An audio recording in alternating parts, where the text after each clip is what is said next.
I do think that this could be a massive moment, certainly, in the run-up to the next general election. We do wait to see the specifics of what he's going to say. Obviously, some of it has been leaked out, but will there be any more rabbits out of the hat? With me now is Paul Richards, who's a former Labour special advisor and a columnist. Paul, thank you very, very much. Is this not what Keir Starmer should have done?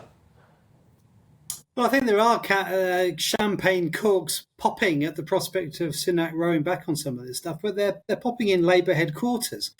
Even more so if he's going to now call a snap general election off the back of this, because this stuff is not a vote winner. You know, many of your viewers would have had their summer holidays ruined by extreme weather. We know that climate change is real and it's happening. And we can offer world leadership by having these targets in place, as Alok Sharma, the Tory, was saying only this morning. To resile and to row back makes us look at the absolute pantomime. And you use the word chaotic, Patrick. It is chaotic. It's no way to run a railroad, is it? I mean, it's as far as we're aware, it's a more manageable time frame. And I think that's one of the points that I was alluding to, really, which is that I think people, by and large, are on board with wanting to not watch the planet burn, OK?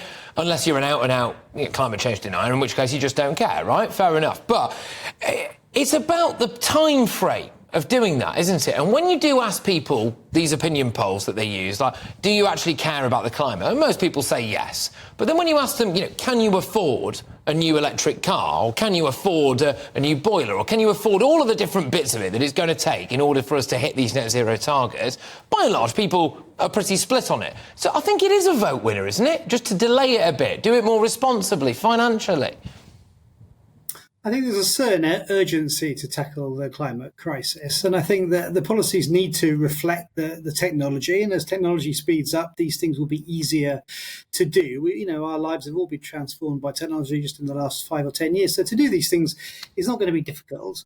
Where there are genuine cases of hardship, of course we would address that, and Labour's argument is simply that to tackle the climate crisis is also good for business, it's good for trade, it's good for jobs, because you can invest in industries just like they are in the United States. But we're subsidising a lot of it, though, aren't we, Paul? This is the thing. We're subsidising a lot of it, and this is an argument against it. It's not necessarily great for the economy, is it? Because it's the taxpayer who's paying for all of this, left, right, and centre. I know you're allergic to state intervention, but, governments can invest in businesses and then create more profit, which then gets the money back into the exchequer, creates a virtuous circle. So, you can have a situation where you invest and then you do get the returns. Nothing wrong with that. Have we, though? Have we so far when it comes to the green agenda? No, right. Not enough, no. Labour's argument is you need to do more of it, and you need to make sure it's affecting everybody all over the country too, not just London and the south. Can you see how some people might look at that, Paul, and go, well, if we haven't really seen any results of it so far and we have lobbed a lot of taxpayers' money after it and Labour's solution is to lob more money at it, that might be quite unpopular? Well, that's an argument, but I think the fact is it's about scale. Labour's offering a transformation of the economy, so we'll all be different about how we consume, how we work, how we do things in the future, and hopefully have a planet that we can pass on to our grandchildren. But the politics of this are ridiculous. Sunak has now split the Conservative Party. The letters of no confidence are being mooted already. He hasn't even spoken yet, and he's already created a row within the Conservatives. He's resigning from his own policy, therefore. This is not a Labour policy. This is his policy. He's saying he doesn't want to do anymore. It makes him look weak, and that's why I said, the celebrations are breaking out in Labour HQ, because bring on an election. I've just come from a meeting with a shadow cabinet minister who said, bring it on. Let's have the election. Great. So what exactly is Labour's policy on hitting net zero then? What's the contrast here? Well, I suppose the main contrast is that we're going to have a national plan to do it rather than these piecemeal. But what is it?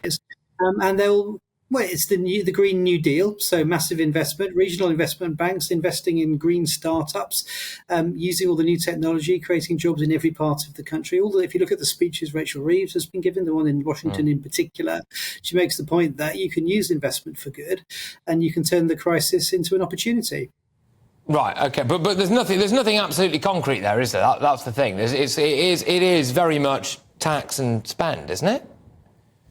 Well, it's invest in our future and to create jobs so people are not on the dole, but they're paying their taxes, and that gets more money into the exchequer. It's a classic virtuous circle.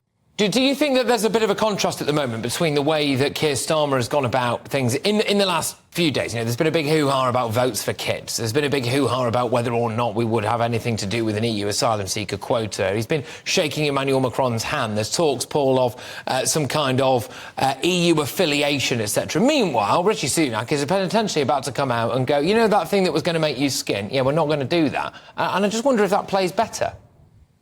Well, I think the Macron handshake is all about the world is now taking Labour seriously as a potential government. And you and I have discussed this before. I mean, I am an election landslide sceptic. But I think the world is looking to say, well, there may well be an election and there may be a different leader in charge. So that's what that was all about. Fair enough.